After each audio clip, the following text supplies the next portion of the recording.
할렐루야. 사자성어 중에서 여측이심이란 말 혹시 처음 들으시죠? 네. 저도 사실 준비하면서 처음 들었는데요. 어떤 뜻이냐면 뒷간에 들어갈 때랑 나올 때랑 마음이 다르다라는 말의 의미입니다. 사람의 마음이 어떻게 얼마나 잘 변하는지를 보여주는 속담 중에 하나죠. 근데 우리가 보고 있는 이 기도원의 이야기를 보면 딱 이 속담이 생각이 나요. 화장실 들어갈 때와 나올 때 마음이 다르다는 거죠. 7장까지는 화장실 들어갈 때의 마음이라면 오늘 보게 되는 8장부터 이어지는 내용은 화장실에서 나올 때의 마음이라고 할 수 있어요. 원래 오늘 다룰 내용이 8장, 9장 전체 내용이기 때문에 전체를 다 읽어볼 수 없어서 부분만 읽었는데 전체 내용을 간단히 요약하면 이런 내용입니다. 기드온이 300용사를 데리고 전쟁을 수행하죠. 그래서 지난주에 본 것처럼 전쟁에서 이제 승리를 합니다. 근데 도망가는 미디안 왕, 이 왕들을 이 300명의 군사들과 미디안이 추격을 하는데 그 과정이 좀 지치고 피곤하고 힘들었던 것 같아요. 숫곳이랑 분누엘이라고 하는 그 성읍의 사람들에게 야, 우리가 저 적들을 쫓고 있는데 너무 힘들다.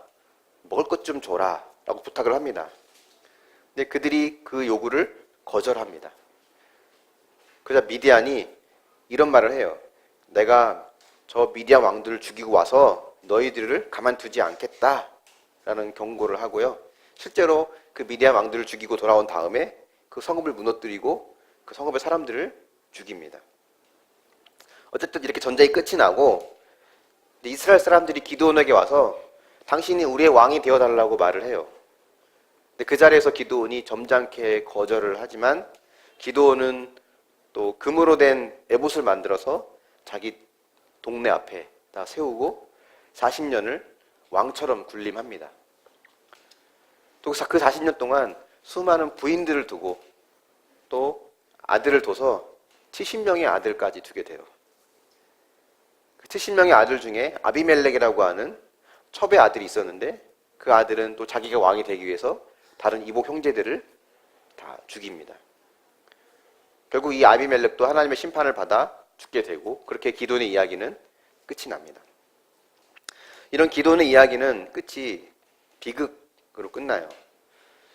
다른 사사기의 끝은 그 땅에 몇 년간 평온하였더라 라는 한 줄로 이제 요약이 되고 그렇기 때문에 그 평온의 기간 동안 이스라엘의 상태는 어떠했는지 그들이 뭘 했는지는 전혀 알 수 없었어요. 근데 기드온의 이야기 안에는 그 평온의 기간 동안 무슨 일이 있었는지 이스라엘의 상태가 어떠했는지를 잘 보여줍니다. 근데 그 기드온의 이야기를 보면 아까 본 것처럼 화장실 갈 때나 나올 때 마음이 다른 것처럼 그의 마음과 신앙이 어떻게 변질되어 있는지를 우리가 보면서 혹 나에게는 그런 모습이 있지 않을까라는 것을 우리가 좀 볼 수 있을 필요가 있고요. 그런 나의 모습을 보기 위해서는 한 2가지 정도의 질문을 우리에게 던져 볼 필요가 있다는 것을 보게 됩니다. 그 첫 번째 질문이 뭐냐면 아직도 나는 내 공로를 찾고 있는가예요. 이 미디안 왕 세바와 살문나라고 하는 이 두 왕을 추격하느라고 지친 기드온과 그 군사들은요. 숲곳에 있는 주민들에게 음식을 요구합니다. 근데 그들이 그 음식 주기를 거절하죠. 숲곳 주민뿐만 아니라 분우엘이라고 하는 다른 성읍의 사람들도 거절해요. 사실 근데 인간적으로 보면요. 그들이 거절할 수 있다는 생각이 들어요. 왜냐하면 기드온이 미디안의 왕을 추격하고 있지만 만약에 그 왕을 죽이지 못했을 경우 죽이는데 실패했을 경우에는 그들이 다시 군대를 재정비해서 또 쳐들어올 수 있거든요. 근데 쳐들어오게 되면 그때 기드온을 도와줬던 성읍들도 공격의 대상이 될 수 있는 게 불보듯이 뻔했습니다. 게다가 미디안의 군사 13만 5천 명 중에서 지금 12만 명이 순식간에 죽었잖아요. 하룻밤 사이에. 그래도 몇 명이 남았냐면 1만 5천 명이 남았어요. 거기에 비해 기드온의 군사는 300명입니다. 많이 죽었지만 그래도 1만 5천 명은 300명에 비하면 매우 많은 숫자죠. 그 성읍의 사람들은 기드온이 미디안 왕들을 죽이고 미디안을 완전히 이길 수 있을지 없을지 확신할 수가 없었어요. 그들 나름대로 만약의 사태를 준비해야 됐거든요. 근데 그런 그들의 거절에 기드온은 분노합니다. 6절, 7절 말씀 같이 한번 보겠습니다. 8장 6절, 7절입니다. 시작. 숫곳의 방백들이 이르되 세바와 살문나의 손이 지금 내 손 안에 있다는 거냐? 어찌 우리가 내 군대에게 떡을 주겠느냐 하는지라. 기드온이 이르되 그러면 여호와께서 세바와 살문나를 내 손에 넘겨주신 후에 내가 들가시와 찔레로 너희 살을 찢으리라 하고. 기드온의 말은 이런 뜻이에요. 내가 다 끝내고 와서 여기에 대한 책임을 묻겠다는 거예요. 반드시 피해 보복을 하겠다라는 경고를 하는 겁니다. 기드온이 자기의 도움을 거절한 자들에게 왜 이런 말을 했을까요? 그에게 어떤 마음이 깔렸길래 그 거절에 대한 분노가 그에게 있었을까요? 우리가 보통 거절당할 때 나오는 분노, 그 이유는 간단하죠. 거절당해서는 안 된다는 생각이 있기 때문이에요. 아마 기드온의 마음에 이런 마음이 있었을 거예요. 감히 나를 무시해? 감히 나를 의심해? 내가 지금 어떤 일을 하고 왔는데 300명으로 13만 5천 명과 싸워서 이긴 사람이야. 내가 돌아올 때 너희들의 코를 납작하게 해주겠어. 너희들의 선택에 틀렸다는 것을 내가 확실히 보여주겠어. 땅을 치고 후회하게 만들어주겠어 라고 하는 그런 마음이 그에게 있었을 거예요. 이런 기드온의 마음과 또 그들을 거절했던 성읍의 사람들 사이의 관계 속에 어떤 심각한 문제가 사실 그 안에 있습니다. 중요한 문제가 있어요. 요즘 유행하는 팩트를 체크해보면 두 성읍의 사람들이 기드온을 의심하고 무시한 것은 팩트입니다. 맞아요. 그죠? 이길 수 있을지 없을지 몰랐을 뿐더러 아마도 이 기드온이 그들을 이기는 것보다는 오히려 미디안 사람들이 기드온을 이길 수 있을 확률이 더 높다라고 생각했을지도 모릅니다. 또 하나의 팩트가 있다면 이 전쟁은 기드온의 입장에서 보면 이 전쟁은 이미 이긴 것과 다르지 않다는 거예요. 하나님이 이긴다고 약속하셨고 게다가 12만 명이 이미 죽었고 나머지 15,000명도 도망가고 있는 패잔병들이기 때문에 쫓아가서 그들을 무찌르고 이 전쟁을 승리로 마감 짓는 것은 기드온에게는 그리 어려운 일이 아니었습니다. 기드온의 말도 맞아요. 내가 이걸 이길 수 있다는 마음도 맞고 또 그 성읍의 사람들도 그들의 생각도 맞습니다. 근데 여기에는 드러나지 않는 팩트가 또 있다는 거예요. 겉으로 드러난 거 외에 숨겨진 팩트가 있는데 그건 뭐냐면 이 기드온과 300명의 군사들은 이 미디안과의 전쟁이 하나님의 기적적인 방법으로 승리한 하나님께서 하신 전쟁이라는 것을 그들은 잊었다는 겁니다. 기드온 때문에 이긴 것이 아니라 이것은 하나님 때문에 이긴 거예요.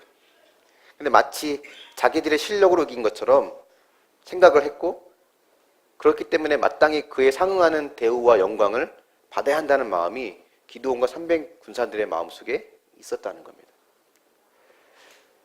사람의 마음이 사실 이렇게 간사해요. 전쟁이 끝나고 일주일이 지나거나 한 달이 지난 것도 아닙니다. 물론 전쟁의 대세는 이미 기울었죠. 하지만 아직 전쟁이 끝난 건 아니었어요. 불과 몇 시간 전, 길어봤자 하루 전이거든요. 하룻밤 전에 횃불과 항아리, 나팔 이걸 가지고 적들을 혼란스럽게 해서 스스로 그들이 멸망하게 만들었던 이 기적을 그들이 경험했지만 그 모든 것은 순식간에 잊어버렸어요. 잊혀진 겁니다. 하나님은 온데간데 없고 나만 남았어요. 사실 이런 기도의 모습은 우리들의 모습과 다르지 않습니다. 자신들을 돕기를 거절하는 성읍의 사람들에게 기드온이 뭐라고 말했어야 더 맞았을까요? 내가 갔다 와서 너희들 혼내주겠어 라고 말하지 않고 어떻게 말했어야 기드온이 진짜 하나님의 은혜를 아는 사람다운 말을 한 거라고 볼 수 있을까요? 이렇게 말해야 되지 않을까 싶어요. 맞습니다. 우리가 그들을 이길 수 있다고 믿기 어렵다는 거 저도 알아요. 하지만 하나님께서 은혜로 지금까지 우리를 이기게 하셨고 앞으로도 이기게 하실 겁니다. 그렇기 때문에 저를 믿지 말고 우리의 힘을 믿지 말고 하나님을 믿으시라고, 하나님을 믿고 도와달라고 말하는 것이 기드온이 겸손하게 하나님의 은혜를 아는 사람의 입장에서 할 수 있는 말이었을 거예요. 근데 기드온이 불과 하루 채 지나기 전에 이 은혜를 잊어버리고 어느새 자신의 공로와 업적으로 승리했다는 착각을 갖게 되면서 이 착각은 다른 사람을 죽이는 결과를 가져옵니다. 기드온을 거절했던 그 성읍을 찾아가서 기드온이 귀엽고 보복을 해요. 15절부터 17절까지 한번 같이 보겠습니다. 8장 15절에서 17절입니다. 시작. 기드온이 숫곳 사람들에게 이르러 말하되 너희가 전에 나를 희롱하여 이르기를 세바와 삶은 나의 손이 지금 내 손 안에 있다는 거냐? 어찌 우리가 내 피곤한 사람들에게 떡을 주겠느냐 한 그 세바와 삶은 나를 보라 하고 그 성읍의 사람들 장로들을 붙잡아 들가시와 찔레로 숫곳 사람들을 징벌하고 분우의 망대를 헐며 그 성읍 사람들을 죽이니라. 이게 은혜란 걸 잊으니까 같은 민족의 사람들을 죽이는 결과를 가져오거든요. 근데 어쨌든 전쟁은 끝이 났잖아요. 전쟁은 이겼어요, 결국은. 간혹 이런 생각이 들기도 합니다. 어차피 하나님 말씀대로 되지 않았나? 어차피 하나님께서 이긴다고 하셨고 그 말씀대로 됐잖아요. 물론 그 과정 속에 우리의 욕심과 우리의 죄 때문에 때론 불법과 편법을 행하면서 약간의 희생은 있었지만, 부작용도 있었지만 결국은 이겼잖아요. 결국은 말씀대로 됐고 하나님 뜻대로 됐잖아요. 그러면 되는 거 아닌가요? 라는 마음을 우리가 가질 수 있습니다. 근데 하나님은 그렇게 보시지 않는다는 거예요. 진짜 하나님을 대적하는 행위는요, 안티 기독교가 된다거나 뭐 다른 종교를 갖는다거나 그런 것이 하나님을 대적하는 행위가 아니에요. 물론 그것도 하나님 대적하는 행위 중에 하나로 볼 수 있지만 성경이 우리에게, 또 하나님께서 우리에게 늘 경고하는 악은 바로 이겁니다. 하나님의 은혜가 아닌 내가 가진 실력과 내 행위로 이루었다는 생각, 또 이루고 싶어하는 욕심, 그걸 성경은 악이라고 해요. 근데 이걸 왜 악이라고 하고 이걸 매우 위험한 거라고 성경은 말하냐면 이 모습이 매우 종교적인 모습을 띠기 때문에 그렇습니다. 그래서 나도 속고 남도 속아요. 종교적인 모습을 가지고 예배를 드리고 기도하고 찬양하고 선교하고 전도하면서 살아가기 때문에 신앙으로 보이지만 사실은 그 속에는 하나님을 대적하는 마음이 있을 수 있다는 거예요. 하나님으로부터 뭔가를 얻어내기 위해서 행하는 모든 행위는 믿음이 아니라 하나님마저도 내 뜻대로 조정하려는 불신앙입니다. 하와에게 뱀이 찾아와서 유혹하면 한 말이 있었죠. 선악과를 먹으면서 뭐라고 유혹을 했는지 기억하실 겁니다. 너 이 선악과를 먹으면 하나님과 싸워 이길 수 있는 힘이 생겨. 그런 거 아니었어요. 하나님 없이 너 마음대로 할 수 있을 만큼 큰 능력이 생겨. 이런 것도 아니었습니다. 너도 하나님처럼 될 수 있다는 거예요. 하나님처럼 되는 거 좋은 거 아니에요? 우리 신앙의 방향도 예수님처럼 하나님처럼 뭐 그렇게 살아가는 게 우리의 하나의 방향이고 목적 중에 하나 아닙니까? 하나님처럼 된다는 거 되게 좋은 말로 들리잖아요. 매우 좋아 보이지만 사실 이 말 속에는 충분히 너 힘으로 할 수 있기 때문에 더 이상 하나님의 은혜를 필요로 하지 않는다 라는 그 성경이 지적한 하나님 말씀하신 악을 매우 아름답고 빛나게 포장한 겁니다. 복음의 반대는요, 불신이 아니라 복음의 반대는 종교예요. 복음과 종교의 차이는 뭐냐면 복음은 그분이 내게 무조건적으로 찾아오시고 나를 택하신 은혜를 말하지만 종교는 내가 열심히 노력해서 그분의 마음을 감동시켜 그분이 나를 돕거나 구원하게 만드는 것, 이게 종교거든요. 이거는 똑같은 행위를 한다 할지라도 어떤 마음을 갖느냐에 따라 누가 주인이냐가 결정이 되는 겁니다. 하나님이 주인인가 아니면 내가 주인인가. 아직 우리가 신앙생활을 하면서 내 공로와 내 자격을 운운하기 시작한다면 나는 어느새 복음의 반대편에 서 있는 종교인으로 살고 있다는 거예요. 예수님을 가장 핍박하고 못 박았던 부류의 사람들은 당시 종교인들이었다는 것을 우리는 기억할 필요가 있습니다. 기드온의 행위는 출발은 복음으로 시작했을지 몰라도 갈수록 그는 종교인으로 변질되었어요. 여러분은 어떻습니까? 이 기드온의 이야기 속에 우리를 보기에 던져야 될 질문 중에 하나는 첫 번째가 바로 이겁니다. 아직도 나는 내 공로를 찾고 있는가? 공로가 있다는 말은 자격이 있다는 걸 말하거든요. 투자하면 투자한 만큼의 지분이 있잖아요.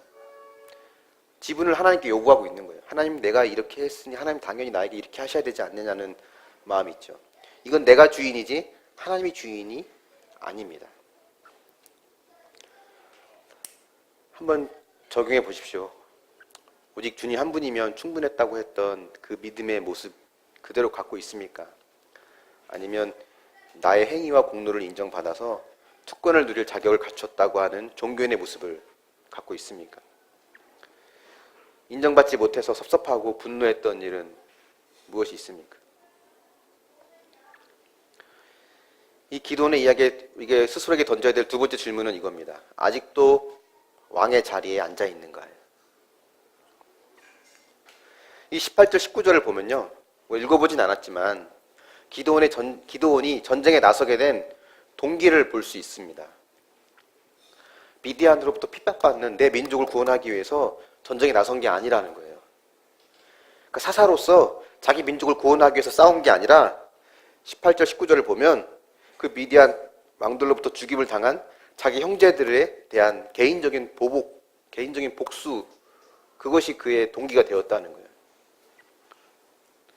이렇게 해서 어쨌든 그가 승리했어요. 성공했죠. 적들을 이겼으니까. 이게 진짜 승리일까요? 과연 이게 성공이라 할 수 있을까? 진정한 승리는 내 문제가 해결되거나 지금의 위기를 넘어가는 것이 아닙니다. 여러분, 응답받고 싶은 기도 제목 다 있잖아요. 간절한 기도 제목들. 오랫동안 기도했지만 지독하게 응답되지 않는 오래된 기도 제목들이 또 우리에게 있거든요. 그것이 응답받으면, 그 문제가 해결되면 그것이 승리이고 성공일까? 꼭 그렇지만은 않다는 거예요. 그것이 응답받느냐 아니냐가 그것이 승리이고 성공이냐를 결정짓는 것은 아니라는 겁니다. 내가 응답을 받고 하나님을 떠난다면, 그 문제가 해결되어서 하나님과 멀어진다면 그건 승리가 아니에요. 거꾸로 그 문제가 있어서 내가 지금 하나님을 더 찾고 의지할 수 있다면, 은혜를 바라보게 되었다면, 그 위기 때문에 내가 하나님과 더 친밀해지고 가까워졌다면, 또 지금의 고난이 나로 하여금 회개의 기회를 줬다면 그 자체가 승리이고 성공이라는 겁니다. 에덴 동산에서 시작된 우리의 죄성 중에 하나는요, 우리 스스로 우리 자신을 구원할 수 있다고 믿고 싶은 마음, 이거를 우리가 끝까지 놓지 않는다는 거예요. 그래서 은혜로 얻은 승리임에도 불구하고 내가 스스로 획득했다고 믿고 싶어 해요, 우리는.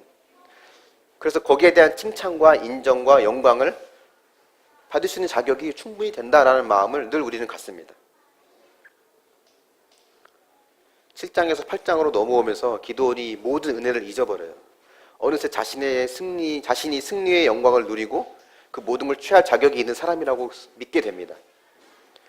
그래서 우리는 실패했을 때 은혜를 기억하고 또 하나님을 의지하는 것도 중요하지만 더 중요한 것은 성공했을 때 하나님의 은혜를 기억하는 것이 더 중요합니다. 전쟁이 다 끝나니까 사람들이 기드온에게 와서 왕이 되어달라고 해요. 22절에 나와 있거든요. 당신이 우리를 미디안 손에서 구원하셨으니 당신이 우리를 다스려 주시고 당신의 아들도 당신의 손자도 우리를 다스려 달라고 부탁을 하죠. 그들의 말을 보면 이 미디안 전쟁을 이기게 하신 분이 하나님이라는 것을 기드온만 잊은 것이 아니라 이스라엘 백성들 다 같이 잊었어요. 마치 기드온의 탁월한 지도력으로 그들이 강한 군대를 이겼다는 것을, 그래서 그 지도력으로 우리를 잘 다스려달라고 하는 그런 마음으로 그들이 요구한 거죠. 기드온이 이걸 거절합니다. 아마 기드온이 그들의 마음을 좀 정확히 간파했던 것 같아요. 하나님의 다스림을 거부하고 멋진 인간의 다스림을 받겠다고 하는 그들의 마음을 기드온이 좀 알았던 것 같아요. 그래서 사실 이 이스라엘 백성들에게는 인간으로서의 왕이 필요 없었거든요. 왜냐하면 하나님이 이미 왕으로 그들 가운데 계셨기 때문에 그래요. 그래서 겸손하게 기드온은 거절합니다. 23절을 보면 하나님이 누구이고 내가 누구인지를 기억하면서 하나님이 너희를 다스릴 거다라는 것을 말씀하며 거절하죠. 근데 이상한 일이 또 생겨요. 기드온은 분명히 그렇게 거절의 말을 했지만 실제 행동은 그와 반대였다는 거예요. 왕이 되기를 거절하지만 기드온 백성들에게 금전적인 보상을 요구합니다. 24절 말씀 같이 한번 보겠습니다. 24절 시작. 기드온이 또 그들에게 이르되 내가 너희에게 요청할 일이 있으니 너희는 각기 탈취한 귀고리를 내게 줄지니라 하였으니 이는 그들이 이스마엘 사람들이므로 금 귀고리가 있었음이라. 금을 요구하거든요. 백성들에게 금을 요구해서 그 금으로 에봇을 만들어 자기 성읍에 세웁니다. 그것이 나중에 이스라엘의 올무가 되는데 금을 달라고 해서 에봇을 만들어 세우는 이 모습, 어디 다른 모습과 좀 비슷한 모습 연관되지 않으세요? 연상되지 않으세요? 아론의 모습이 연상이 되죠. 출애굽기 32장에 보면 아론이 이스라엘 백성들에게 금을 가져오게 하고 그 금으로 금송아지를 만들어서 이스라엘이 전체 우상에 빠지는 일을 이제 하게 하는데 그 사건과 매우 비슷합니다.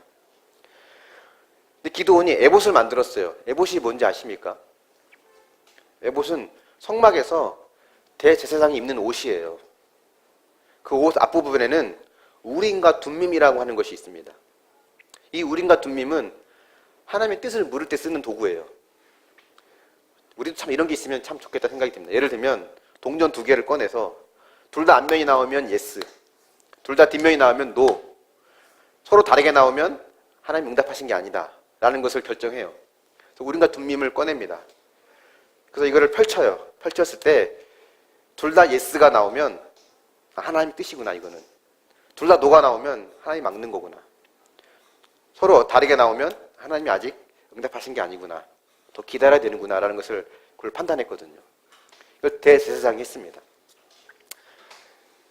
그래서 이 에봇은 하나님의 임재를 상징하고 하나님의 뜻을 분별하는 도구 방법이었어요.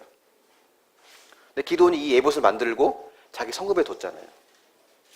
이걸 왜 에봇을 만들어서 자기 성읍에 뒀을까요? 이스라엘에게 에봇이 그때 없었을까요? 이미 있었어요. 어디 있었냐면 실로라고 하는 그 성막, 실로가 성막에 있었습니다. 그곳에 제사장이 우림과 둠밈을 꺼내서 뜻을 분별하게 하고 하나님의 뜻을 찾아내는 그 일을 했었어요. 백성들이 하나님의 뜻을 알기 위해서는 그 실로에 가서 그 대제사장에게 부탁을 하고 그 대제사장이 기도하면서 그 뜻을 꺼내 보이는 것이 백성들이 하는 일이었습니다. 근데 그거를 자기 하나 더 만들어서 자기 집 앞에, 자기 성읍에 뒀어요. 그렇게 한 이유는 이겁니다. 사람들이 자기를 찾아오게 하는 거예요. 하나님의 뜻을 묻고 하나님의 뜻이 무엇인지를 분별하게 하기 위해서는 나를 찾아오는 거예요. 나를 찾아와서 내가 그들에게 도움을 주고 내가 그들에게 힘을 실어주고 그들은 나에게 위로를 받고 내가 힘을 받고 그들이 나를 지지해주고 하나님을 이용해서 자기의 지위를 강화해 나가는 모습을 이 기드온이 행합니다. 이 일을 40년을 행해요. 성경은 근데 이 40년을 그 땅이 평온하였더라 라는 말로 표현합니다. 평온은 진짜 평온이 아니에요. 거짓된 평온입니다. 기도뿐만이 아니라 앞에 나와 있는 사사들의 속에 나와 있는 평온 역시도 사실 진정한 평온은 아니었습니다. 기드온이 말로는 그렇게 말했지만 실제로 점점 왕처럼 행동해요. 수많은 아내를 두죠. 첩을 두고 거기서 나온 수많은 아들들, 70명까지 아들을 둡니다. 이런 가족의 구성은요, 왕이 되려는 자, 왕들이 하는 행태였거든요. 첩의 아들의 이름을 뭐로 지었냐면 아비멜렉이라고 줬어요. 아비멜렉의 뜻은 뭐냐면 이 아이의 아버지는 왕이다라는 뜻이에요. 내가 아들 낳았는데 그 아들의 이름을 얘 아버지는 왕이야 라는 뜻으로 지은 거예요. 그 말은 곧 뭐냐면 내가 왕이다. 그걸로 표현하는 거거든요. 왕이 되어달라고 했을 때 거절했어요. 실제로는 왕이 되려고 했고 왕이 되었습니다. 머리는 들은 게 많아서 머리에는 그럴듯하게 말을 해요. 하나님이 너희를 다스릴 거다. 하나님이 너희와 함께 할 거다. 행동은 스스로 왕이 되는 모습. 근데 이런 모습이요, 사실 우리들의 모습과 다르지 않아요. 교회 다니는 사람들 얼마나 아는 건 많아서 갖다 붙이기는 또 기가 막히게 잘 갖다 붙이는지, 말은 또 얼마나 잘하는지 모릅니다. 툭 건들면 은혜가 어쩌고 저쩌고, 툭 건들면 하나님의 나라를 위한다느니 뭐 이런 말들을 많이 하죠. 또 우리도 큐티하고 묵상하면서 늘 던지는 어록들이 있잖아요. 내 죄를 봐야 한다느니, 나 때문에 그들이 수고하고 있는 거라느니, 하나님 100% 오르시고 나는 100% 죄인이라느니, 인생의 목적은 행복이 아니라 거룩이라느니, 이런 주옥 같은 말들을 수없이 우리가 주고받지만 실제 마음과 삶은 따라가지 않는 이중적인 모습, 이게 바로 어쩜 우리들의 모습, 사실은 제 모습이기도 해요. 저의 모습입니다.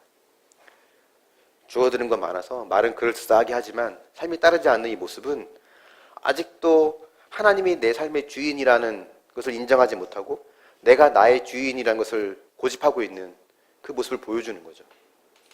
그 왕의 자리에서 내려오고 싶어 하지 않아요.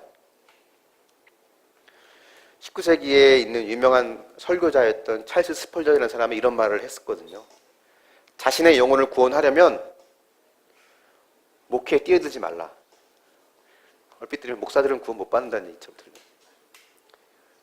교회의 리더가 되고 영향력 있는 사람이 되고 그러면 명예와 인정을 받으려고 하는 마음, 그 유혹에 쉽게 넘어간다는 경고예요.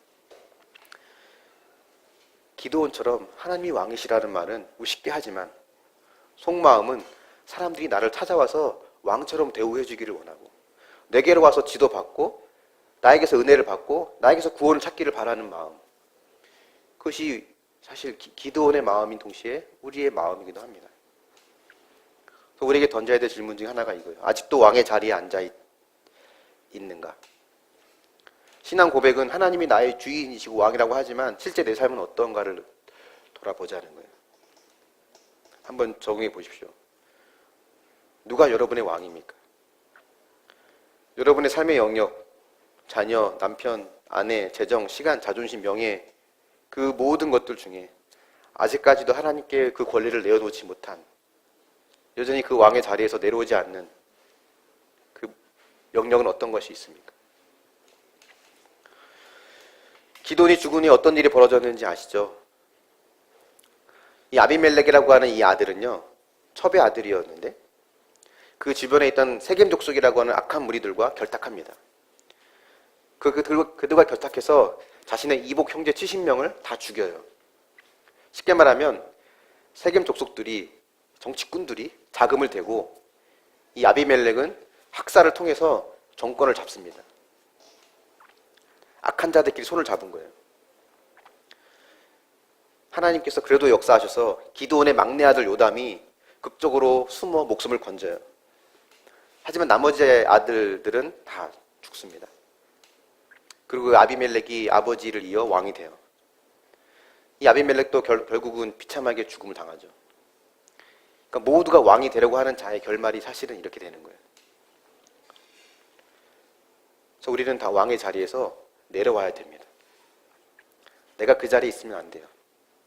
우리는 그 자리에 앉아서도 예배할 수 있고 봉사할 수 있고 찬양하고 선교하고 기도하고 다 할 수 있어요. 똑같은 신앙의 모습을 흉내낼 수 있습니다. 그러면서 우리 하나님 앞에 섰을 때 내가 주를 위해서 이것도 하고 저것도 했는데요 라고 자랑할 수 있을지 모르겠어요.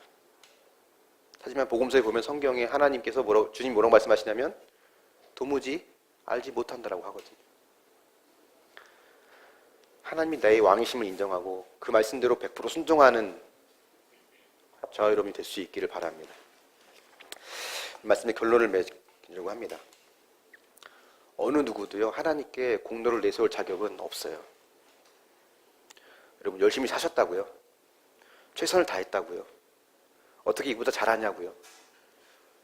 가정을 지키기 위해서, 신앙을 지키기 위해서, 공동체를 지키기 위해서 여러분이 피땀 흘리고 노력하고 기도하고 섬겼던 것들, 눈물 흘렸던 것들, 하나님 거 다 부정하지 않으세요. 하나님도 인정하십니다. 잘했다, 착하고 충성된 딸아, 하나님 다 인정하십니다.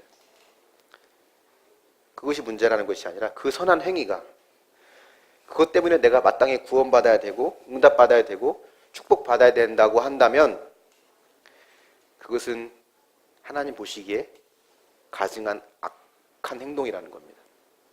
결국은 내가 주인 되려는 거거든요. 그 이상 그 이하가 아니라는 거예요. 하나님이 보실 때 우리 중에는, 우리의 삶의 모습 중에는 그 어떤 것도 구원의 근거로 삼으실 만한 것은 없습니다. 왜냐하면 우리는 100% 죄인이기 때문에 그래요. 아무리 겉보기에 맛있는 음식을 할지라도 썩은 재료로는 단 한 점도 먹을 수 없는 것처럼, 아무리 화려해 보이고 멋진 선한 행위를 할지라도 100% 죄인인 우리부터 나오는 그 어떤 행위도 구원의 근거가 될 수 없습니다. 근데 이걸 인정하지 않고 끝까지 왕의 자리에 앉으려고 하는 내 모습을 보면 나 역시 기도원과 다르지 않다는 것을 보게 돼요. 우리 중에 누가 그 자리에 앉을 자격이 있습니까? 지금보다 더 처절한 상황으로 하나님이 나를 내던지셔도 우리는 할 말 없는 죄인들이에요. 그런데 감사한 거는 하나님께서 우리의 어떠한 공로도 인정하지 않으시지만 유일하게 단 한 사람의 공로는 인정하십니다. 그 한 사람의 공로가 있었기 때문에 우리도 구원받을 자격을, 응답받을 자격을, 축복받을 자격을 얻게 된 거예요. 그 한 사람이신 예수 그리스도께서 십자가에서 나를 위해 온몸에 피를 흘려 목숨까지 내놓으신 그 공로만이 하나님이 흡족히 받으시는 구원의 근거가 됩니다. 죄 없으신 하나님께서 나를 구원하기 위해서 나와 같은 모습으로 이 땅에 오시고 나를 사랑하셔서 기꺼이 제물이 되신 그 사건, 그 십자가의 사건이 나를 살리는 거예요.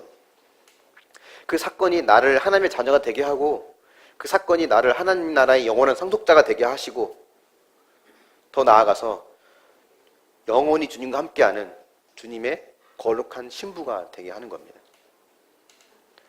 그래서 어떠한 고난도 그보다 크지 않아요. 어떠한 죄도 용서받지 못할 죄는 없습니다. 100% 오르신 그 하나님께서 우리의 진정한 왕이 되시고, 우리는 그분을 나의 왕으로 삼고 나의 모든 주권을 그분께 내어드릴 때 우리는 날마다 은혜로 1%의 가진 것으로 99%의 가진 사람들을 이겼던 기도원처럼 우리는 그런 은혜와 승리의 삶을 살아갈 수 있다는 것을 기억하고 그분께 나의 모든 주권을 내어드리는 진정한 승리자가 될 수 있기를 예수님의 이름으로 축원합니다. 아멘. 같이 한번 함께 우리